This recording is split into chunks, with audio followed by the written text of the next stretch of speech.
అహంకారంతో ఎప్పుడైతే మనం వివరిస్తామో ప్రజలు మనకి ఫుల్ స్టాప్ పెడతారు. 151 11 అయింది. ఇది మనందరం గుర్తుపెట్టుకుని ప్రజలతో మమేక్యవాలి, ప్రజలతో అటాచ్మెంట్ ఉండాలి. ఎమోషనల్ అటాచ్మెంట్ ఏర్పడినప్పుడే మనం గెలవగలుగుతున్నాం. చాలామంది అడిగారు, మంగళగిరి నియోజకవర్గంలో మీకు అంత మెజారిటీ ఎందుకు వచ్చింది? అటాచ్మెంట్ ఏర్పడింది. మంగళగిరి వాళ్ళు ఎవరో ఎప్పుడు కలవాలన్నా వేరే ఏ పనులున్నా మానేసుకుని మంగళగిరి ప్రజల్ని ఫస్ట్ కలుస్తాం. అన్ని సమస్యలను పరిష్కరించలేకపోవచ్చు, కానీ కూర్చుంటా వాళ్ళతో మాట్లాడతా, చేయగలిగినంత వరకు వాళ్ళ సమస్యలు నేను పరిష్కరిస్తాను.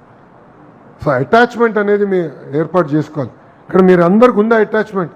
ఈరోజు బూత్ స్థాయిలో యూనిట్, క్లస్టర్, గ్రామ, మండల, స్టేట్ కమిటీలు వచ్చారు, ఫర్ నియోజకవర్గ కమిటీలు వచ్చారంటే అటాచ్మెంట్ ఉంది కనుక వచ్చారు.